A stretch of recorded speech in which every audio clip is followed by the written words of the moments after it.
Hello friends, நாம இன்னைக்கு இந்த வீடியோல என்ன பார்க்க போறோம்னா, சர்க்கரை நோய் இருக்கிறவங்க பனங்கிழங்கு சாப்பிடலாமா இல்லையா அப்படிங்கறத இந்த வீடியோல தெரிஞ்சுக்க போறோம். வாங்க நம்ம வீடியோக்குள்ள போகலாம். அதுக்கு முன்னாடி நீங்க இப்பதான் மிஸ்டர் பிரதாப் ஸ்டுடியோ யூடியூப் சேனலுக்கு ஃபர்ஸ்ட் டைம் வரீங்கன்னா ஃபாலோ பண்ணாதீங்க, ஃபாலோ பண்ணிக்கோங்க. உங்க ஃப்ரெண்டுங்களுக்கு ஷேர் பண்ணுங்க. வாங்க நம்ம வீடியோக்குள்ள போகலாம். இப்போ இந்த சர்க்கரை நோய் இருக்கிறவங்க பாத்தீங்கன்னா பனங்கிழங்கு சாப்பிடலாமா இல்லையா அப்படிங்கிற இந்த கேள்விக்கு பாத்தீங்கன்னா சித்த மருத்துவர் விக்ரம் குமார் இவர் என்ன பதில் சொல்றாரு பாத்தீங்கன்னா, பொதுவா அந்த பனங்கிழங்குகளை பாத்தீங்கன்னா நார்ச்சத்துக்கள் தவிர மற்ற பல்வேறு விதமான சத்து பொருள் இருக்கு.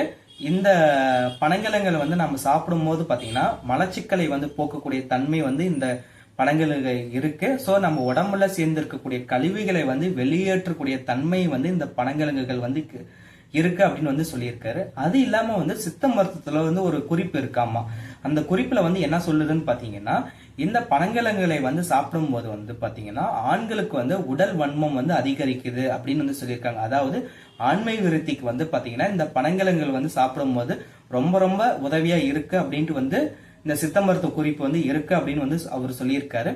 அதுக்கப்புறம் பாத்தீங்கன்னா இந்த பனங்கிழங்கு பாத்தீங்கன்னா சர்க்கரை நோய் இருக்கிறவங்க பாத்தீங்கன்னா சாப்பிடலாமா அப்படின்னு இந்த கேள்விக்கான பதில் என்னன்னு பாத்தீங்கன்னா, ஆசைக்காக இந்த கிழங்கு ஒண்ணு சாப்பிடலாம். அது இல்லாம பாத்தீங்கன்னா அளவுக்கு அதிகமாகவும் இந்த பனங்கிழங்கு நம்மளால சாப்பிட முடியாது அப்படின்ட்டு அவர் சொல்லியிருக்காங்க. சோ இந்த பனங்கிழங்குகளை சாப்பிடறத பத்தி நம்ம எந்த விதமான பயம் இல்லாம ஒரு பனங்கிழங்குகளை சாப்பிடலாம் அப்படின்ட்டு அவர் சொல்லியிருக்காரு.